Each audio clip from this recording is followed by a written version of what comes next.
और संपत्ति के हम साधु मनमौजी हैं, कोई अगर दे जाए तो कोई बुराई नहीं हमें। दोस्तों आप लोग जानते हैं कि अभी तो छोटे छोटे गांवों से लेकर बड़े बड़े शहरों तक इस समय केवल एक ही इंसान चारों तरफ चर्चा में है, और वो है बागेश्वर धाम के धीरेन्द्र कृष्ण शास्त्री, जिन्हें लोग बागेश्वर धाम के सरकार के नाम से भी जानते हैं। वैसे तो आपने इनके बारे में कई सारी बातें सुने होंगे, इनसे जुड़े बहुत सी चीजें देखे होंगे, लेकिन क्या आपको मालूम है कि हमारे बागेश्वर बाबा कितने अमीर हैं, इनके पास कितनी संपत्ति है और ये क्या क्या करते हैं? प्रवचन देने के अलावा भी कोई काम है या फिर इनका जीवन केवल भक्ति को समर्पित है? तो आइए जानते हैं कि हमारे बागेश्वर बाबा की पर्सनल लाइफ कैसी है। उससे पहले आप लोग वीडियो को लाइक और चैनल को सब्सक्राइब कर लीजिए, क्योंकि आप लोग अब वीडियो में खोने वाले हैं। धीरेन्द्र शास्त्री के बारे में अजीबोगरीब बातें जानने वाले हैं, तो वीडियो में लास्ट तक बने रहिए। दोस्तों मध्य प्रदेश के क्षेत्रपुर जिले में एक बहुत ही नामचीन धाम है, जिसका नाम है बागेश्वर धाम, जिसके बारे में आप बहुत कुछ जानते होंगे। और इस धाम के प्रमुख कथावाचक हैं धीरेन्द्र शास्त्री। इन्हें मानने वाले लोग पूरे देश से बागेश्वर धाम आते हैं और इनकी कथाओं को सुनने के साथ साथ इनके चमत्कार भी देखते हैं। वैसे देखा जाए तो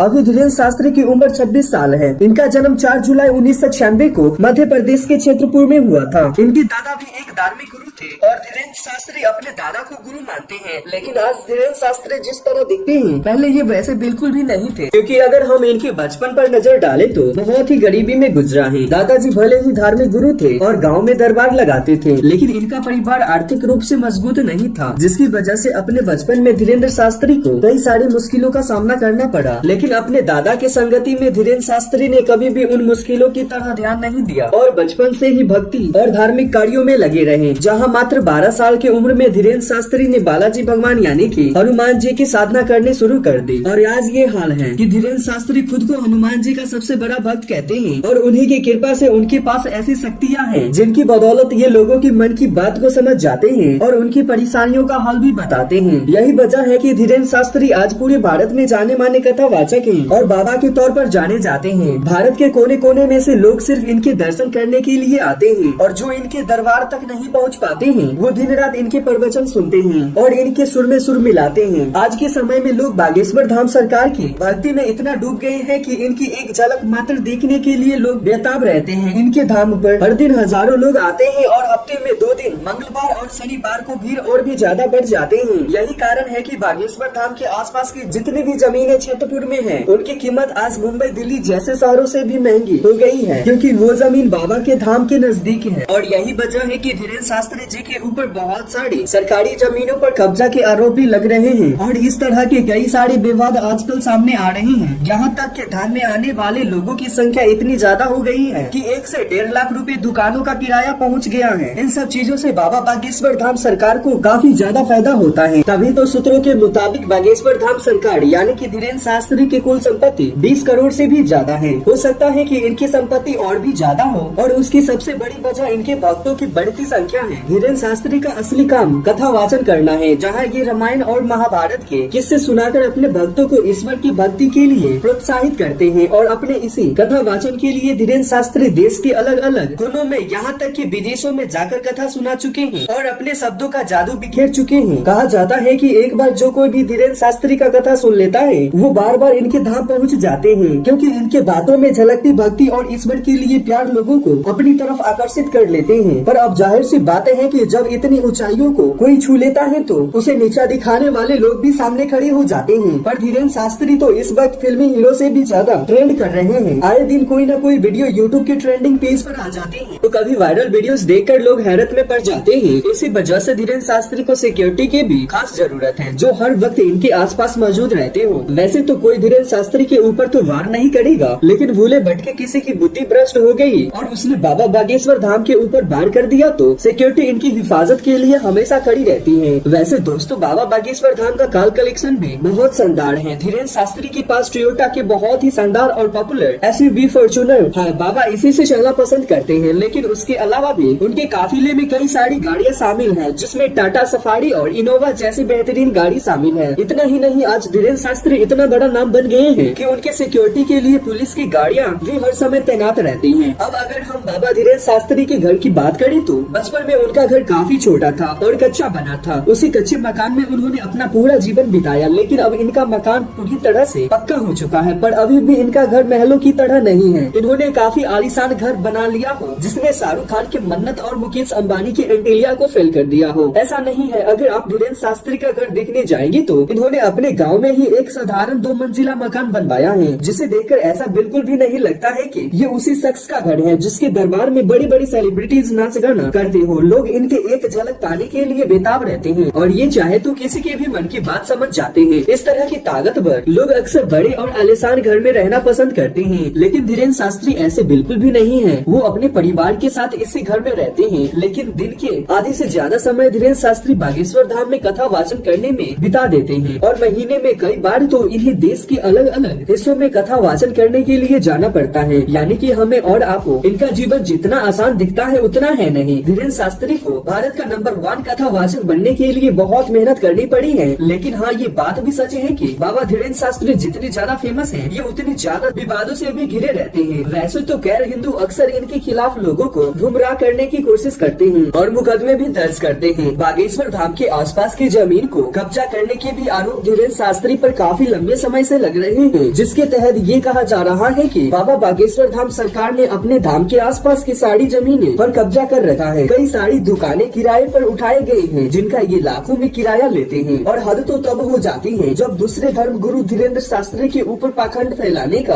आरोप लगते हैं। लोगों का कहना है कि धीरेन्द्र शास्त्री को किसी का मन पढ़ना नहीं आता है। वो लोगों के बीच से अपने ही लोगों को स्टेज पर बुलाते हैं ताकि धीरेन्द्र शास्त्री कागज पर जो कुछ भी ख्वाहिश से लिख रहे हो लोग उसमें हाँ में हाँ मिलाते जाए, जिससे भक्तों को लगे कि अरे धीरेन्द्र शास्त्री वाकई में लोगों का मन पढ़ लेता है। इस तरह के आरोपों के बारे में हम क्या ही बोले, क्योंकि धीरेन्द्र शास्त्री कई बार मीडिया का पर्दाफाश कर चुके हैं, वो भी कई लोगों के सामने, क्योंकि वो भी सेम इसी तरह के विचार रखते थे कि धीरेन्द्र शास्त्री लोगों को बेवकूफ बना रहे हैं। धीरेन्द्र शास्त्री जितना विवादों में घिरे हैं उतने ही पॉपुलर होते चले गए। कई सारे बड़े बड़े नेता और अभिनेता धीरेन्द्र शास्त्री के पास इनसे मिलने के लिए आते रहते हैं, चाहे वो मध्य प्रदेश की कांग्रेस पार्टी के नेता हो या बीजेपी के नेता हो। यहाँ तक कि धीरेन्द्र शास्त्री के पास बड़े और आला अधिकारी भी आते रहते हैं और एक बार तो मनोज तिवारी खुद बाबा के दरबार में जाकर इनका प्रवचन सुन चुके हैं। इतना ही नहीं, केंद्रीय मंत्री जैसे बड़े नेता भी धीरेन्द्र शास्त्री के पास जा चुके हैं। लेकिन जब धीरेन्द्र शास्त्री नागपुर के एक धार्मिक कार्यक्रम में जाते हैं तो महाराष्ट्र के एक कमेटी ने अंधविश्वास और जादू टोना को बढ़ावा देने का आरोप लगाया और इन्हें चैलेंज किया कि अगर आप इतने ही शक्तिशाली हैं तो अपने चमत्कारों को हमें दिखाइए। अगर ये सही साबित हुए तो 30 लाख रुपए इनाम में दिया जाएगा। लेकिन बाबा धीरेन्द्र शास्त्री ने ये चैलेंज एक्सेप्ट नहीं किया, जिसके बाद महाराष्ट्र के उस कमेटी के श्याम मानव ने धीरेन्द्र शास्त्री के खिलाफ पुलिस कार्रवाई की मांग की और कहा कि पुलिस कार्रवाई नहीं की तो वो लोग आंदोलन करेंगे। हालांकि धीरेन्द्र शास्त्री का कहना है कि उन्होंने न ही कोई जादू टोना किया है और न ही अंधविश्वास को बढ़ावा दिया है और न ही वो चैलेंज को छोड़कर वहाँ से भागे गए, बल्कि वो तो पूरे हफ्ते तक वहाँ पर रुके थे और उनके ऊपर लोग केवल पब्लिसिटी पाने के लिए आरोप लगा रहे हैं। और अगर देखा जाए तो उन्हें पब्लिसिटी मिल भी रही है। अभी तो न्यूज चैनल सब में आजकल सिर्फ और सिर्फ इसी चैलेंज की बात हो रही है, क्योंकि न्यूज चैनल वालों को भी पता है कि आज के टाइम में बागेश्वर धाम सरकार एक ब्रांड है। वो नाम जिसको कहीं भी इस्तेमाल करके टीआरपी बटोरी जा सकती है, क्योंकि इनके बातों को इनसे जुड़ी खबरें देखते हैं, लेकिन जो लोग इनके खिलाफ है वो इनकी बातें सुनने में पूरी कसर नहीं छोड़ते हैं। वैसे क्या आप बागेश्वर धाम सरकार की बातें ही आपको भी ये धमकी लगती है? नीचे कमेंट में जरूर बताएं और अभी तक वीडियो को लाइक और चैनल को सब्सक्राइब नहीं किया तो